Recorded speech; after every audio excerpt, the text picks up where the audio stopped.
Assalamualaikum warahmatullahi wabarakatuh.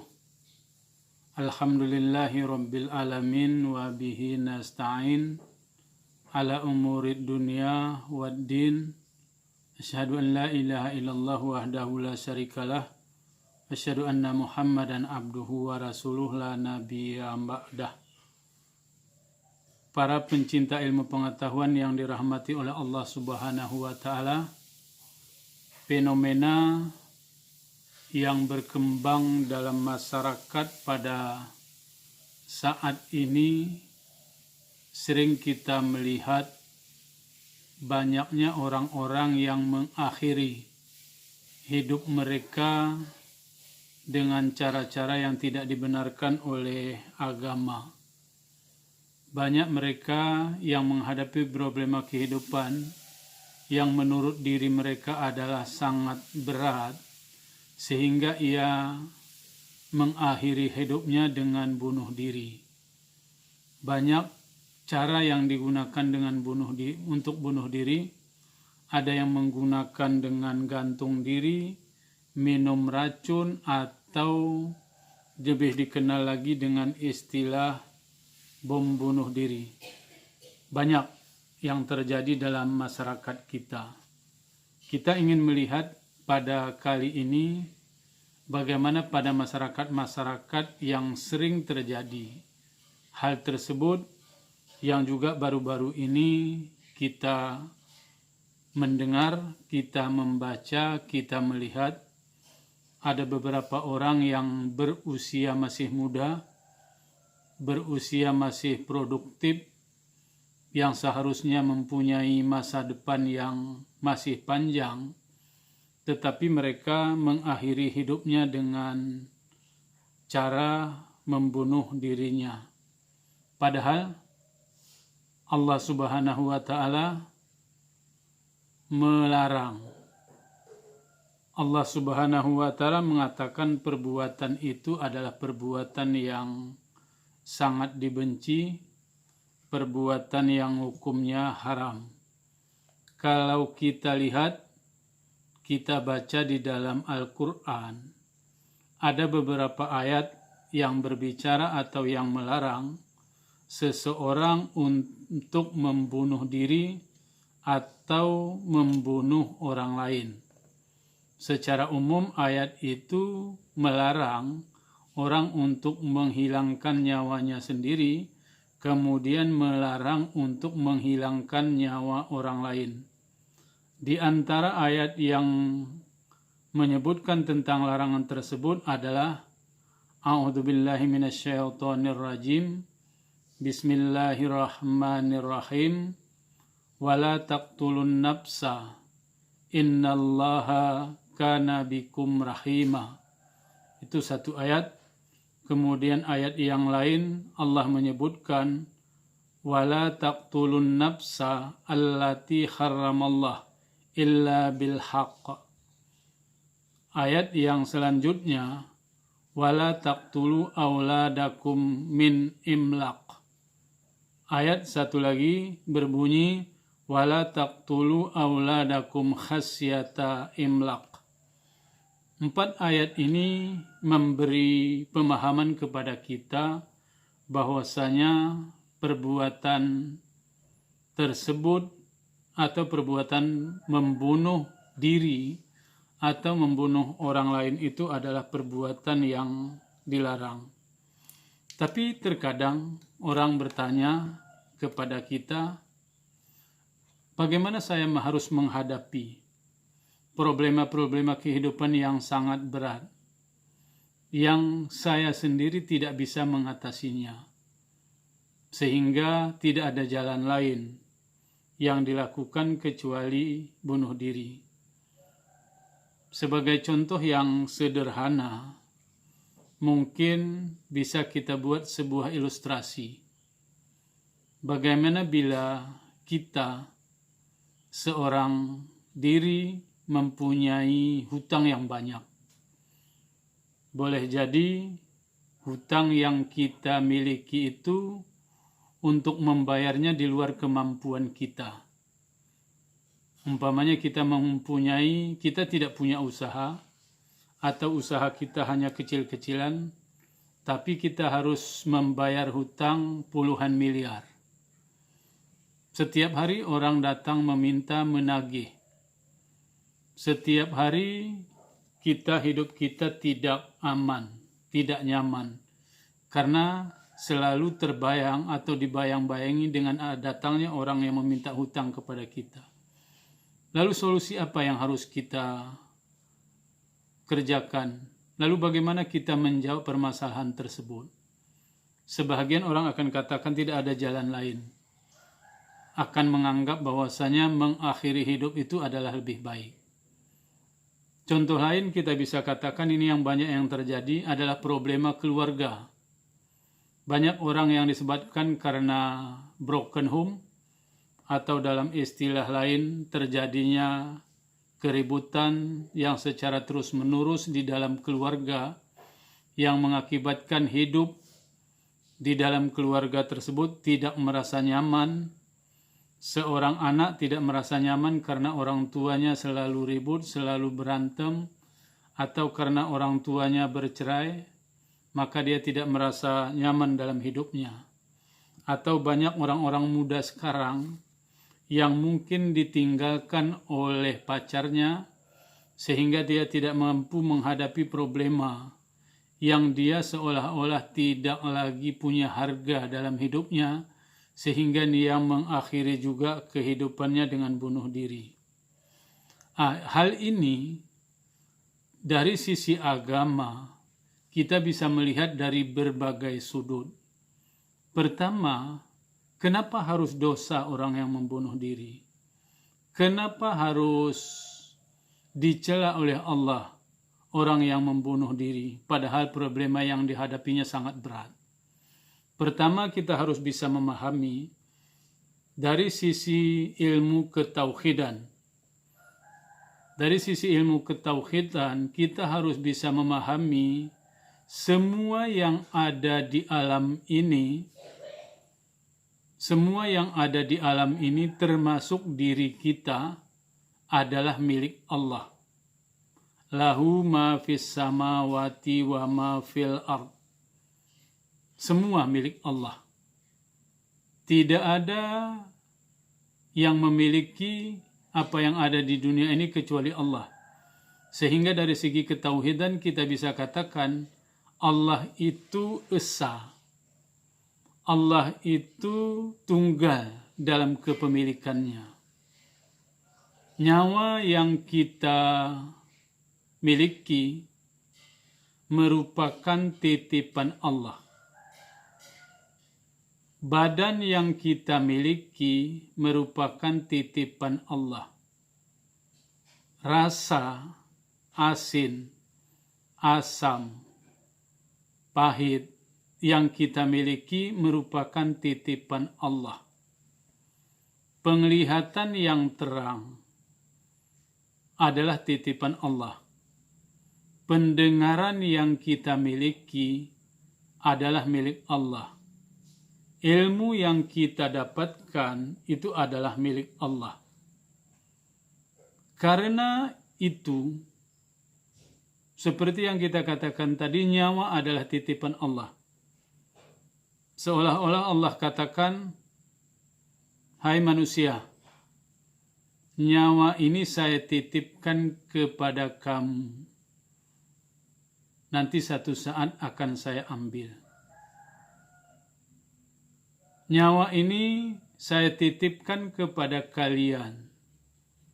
Tolong dijaga dengan baik, karena satu saat saya akan ambil. Sama saja, ketika kita umpamanya menitipkan barang ke tempat pegadaian. Ketika kita menitipkan barang ke tempat pegadaian, orang pegadaian mencatat spek barang-barang yang kita titipkan.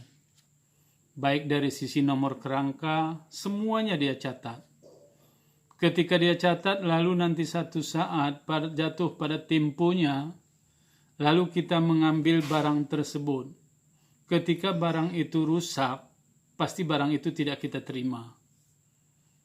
ketika barang itu hilang di tangan pegadaian, maka kita pasti akan marah. Kenapa? Karena sampai waktunya ketika kita ambil, apa yang kita titip itu tidak ada lagi. Demikian juga dengan nyawa yang dititipkan oleh Allah, yang satu saat akan diambil oleh Allah itu kembali. Tetapi sebelum datangnya Allah Subhanahu wa Ta'ala mengambil nyawa tersebut, terlebih dahulu kita sudah menghilangkannya. Kita sudah mematikan nyawa yang diberikan oleh Allah Subhanahu wa Ta'ala. Karena itu Allah murka. Allah mengatakan bahwasanya perbuatan kamu itu adalah perbuatan yang sangat dilarang. Perbuatan yang haram. Karena kamu sudah merusak milik Allah. Kamu sudah menghilangkan milik Allah sebelum Allah itu mengambil. Karena itulah bunuh diri itu kita anggap bertentangan dengan ketauhidan kita. Bertentangan dengan tauhid uluhiyah. Artinya adalah tauhid di mana semua yang kita miliki, semua yang ada di alam ini adalah milik Allah Subhanahu wa Ta'ala. Itu satu aspek. Aspek yang lain, sering kita mendengar ungkapan, kenapa si Polan bunuh diri? Orang hanya sekedar menjawab, imannya lemah. Dia tidak punya iman, sehingga dia melakukan bunuh diri. Jawabannya benar. Dia tidak mempunyai iman, dia mempunyai iman yang lemah. Lalu, di mana letak kelemahan imannya? Islam, sebagaimana kita ketahui, menjadikan rukun iman yang kelima adalah percaya kepada hari akhirat. Hari akhirat atau hari dibangkitkan nanti pada satu saat merupakan yaumul akhir. Hari yang tidak ada lagi sesudah itu hari, karena itu adalah hari terakhir.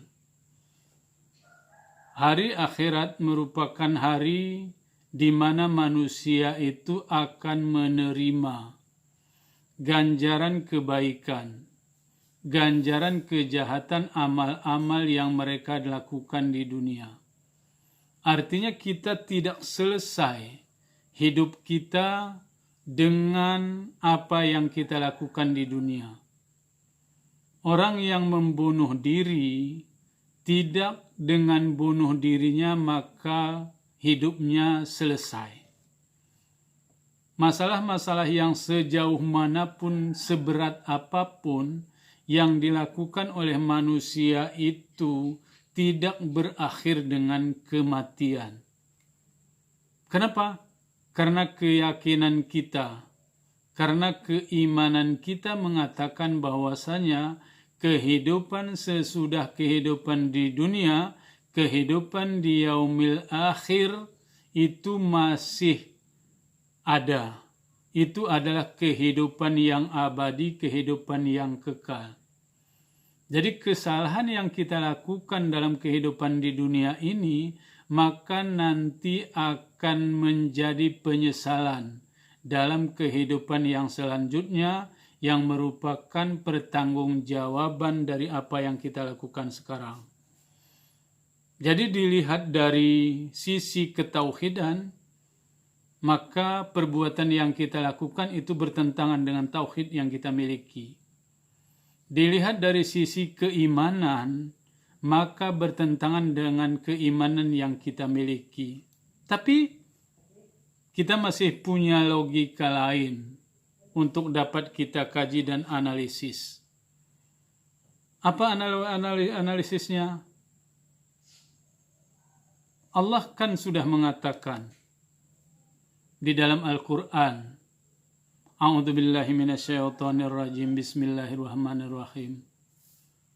La yukallifullahu nafsan illa wus'aha. Allah tidak memberi beban.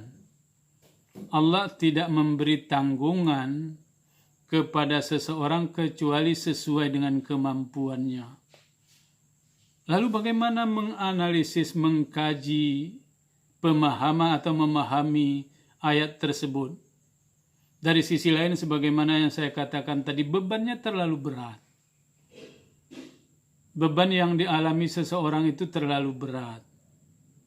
Baik itu problema hutang piutang karena ekonomi, atau problema keluarga yang sangat berat, atau harga diri yang hilang sehingga dia mengakhiri kehidupannya. Bukankah itu di luar kemampuan manusia untuk menghadapinya? Pertama, kita mengkaji. Penderitaan seberat apapun yang kita alami dalam kehidupan ini tidak seberat penderitaan yang dialami oleh para anbiya Allah, oleh para nabi, oleh Rasul Allah. Tidak seberat yang kita alami. Dalam sejarah-sejarah Anda bisa membaca, kita bisa memahami bagaimana penderitaan semua nabi. Apakah itu Nabi Musa? Apakah Nabi Ayub? Apakah Nabi Muhammad? Apakah Nabi Isa dan lain-lainnya, Nabi Ibrahim dan seterusnya? Penderitaan mereka sangat berat. Itu adalah sebagai contoh penderitaan seberat apapun yang kita lakukan, maka tidak boleh kita akhiri dengan bunuh diri. Saya sering memberi ilustrasi kepada mahasiswa. Ketika ujian, baik itu ujian tengah semester ataupun ujian akhir, saya membuat soal. Soal ujian yang saya berikan kepada mahasiswa, dalam perhitungan saya, dalam standar keilmuan, soal yang saya buat itu semua dapat dijawab oleh mahasiswa. Tidak ada mahasiswa yang tidak bisa menjawab soal yang saya buat. Kenapa? Karena soal itu adalah merupakan pertanyaan-pertanyaan apa yang mereka sudah pernah pelajari. Apa yang mereka sudah pernah baca. Jadi soal itu dibuat oleh dosen, pasti jawabannya bisa dijawab oleh mahasiswa. Tetapi ketika kita sodorkan soal, kenapa mahasiswa ada yang tidak bisa menjawab? Kalau kita tanya ke mahasiswa, apakah Anda bisa menjawab soal itu semua? Sebahagian menjawabnya bisa. Alhamdulillah bisa menjawabnya. Sebahagian lagi kita tanya, apakah Anda bisa menjawab soal yang diberikan tadi? Sebahagian menjawab tidak. Lalu ketika menjawab tidak, lalu kita bertanya, kenapa tidak bisa menjawab? Mereka akan katakan, pada saat soal nomor satu itu, pada saat itu saya tidak hadir kuliah. Mereka yang lain menjawab, pada soal yang lain saya tidak bisa jawab, karena pada hari itu saya tidak mengikuti kuliah secara serius. Yang lain yang mengatakan saya pada saat itu saya sakit. Yang lain lagi mengatakan saya sudah baca tetapi saya lupa. Ingat, pemberi soal, dosen yang memberikan soal pasti sesuai dengan standar kemampuan mahasiswa. Tapi ketika mahasiswa itu menghadapi soal bermacam alasan yang dia miliki sehingga dia tidak bisa jawab soal. Demikianlah ilustrasi yang bisa kita katakan bagaimana sebenarnya ketika Allah mengatakan la yukallifullahu nafsan illa wus'aha. Allah tidak memberi beban kepada seseorang kecuali sesuai dengan kemampuannya. Yang kita baris bawahi, kemampuannya. Standar yang diberikan oleh Allah, kemampuan semua orang sanggup membawa beban. tapi karena lemahnya iman, tapi karena dangkalnya ketauhidan, tapi karena sedikitnya ilmu yang dia miliki, sedikitnya pelajaran yang dia baca, mengakibatkan mereka tidak mampu menghadapi apa yang diberikan oleh Allah, disebabkan karena kelemahan manusia itu sendiri. Dia bunuh diri karena dia tidak tahu bahwasanya nyawa yang ada pada dirinya adalah titipan Allah. Dia menganggap selesai kehidupannya karena dia menganggap bahwasanya akhir dari kehidupan dengan bunuh diri itu selesai semua beban yang dialami di dalam dunia ini. Padahal itu adalah merupakan awal dari pertanggungjawaban kehidupan. Inilah yang perlu kita kaji, perlu kita amati, perlu kita analisis kembali dalam kehidupan kemasyarakatan kita. Bagaimana kita melihat problema-problema kehidupan sekarang ini dari sisi ilmu ketauhidan, dari sisi akidah, dari sisi keimanan, atau dari sisi hukum, bahwasanya Allah Subhanahu wa Ta'ala mengharamkan bunuh diri itu. Dan tidak ada sebenarnya agama-agama di dunia ini yang membenarkan seseorang untuk menghilangkan nyawanya sendiri. Tidak ada satu agama pun. Problema-problema orang yang menghilangkan nyawanya sendiri itu disebabkan lebih kepada bukan pemahaman keagamaan, tetapi itu adalah pemahaman manusia itu sebagai manusia. Karena itu, para pencinta ilmu pengetahuan, marilah kita jangan berhenti untuk mengkaji kembali hal-hal tersebut. Marilah kita sampaikan hal-hal ini kepada generasi muda kita untuk kita ajarkan kembali pondasi-pondasi keagamaan, ketauhidan, sehingga masyarakat kita mempunyai ketauhidan yang kuat. Apakah itu tauhid yang uluhiyah, tauhid yang rububiyah, atau tauhid asma wa sifah. Ini mari kita perkuat kembali kajiannya, ataupun marilah kita melihat lagi bagaimana sebenarnya keimanan yang kita miliki di dalam hidup ini. Mudah-mudahan kajian kita ini memberi manfaat kepada kita, sehingga kehidupan kita menjadi selamat di dunia dan di akhirat, dan terhindar generasi muda kita daripada mengambil jalan pintas dalam kehidupan ini. Wabillahi taufiq wal hidayah. Assalamualaikum warahmatullahi wabarakatuh.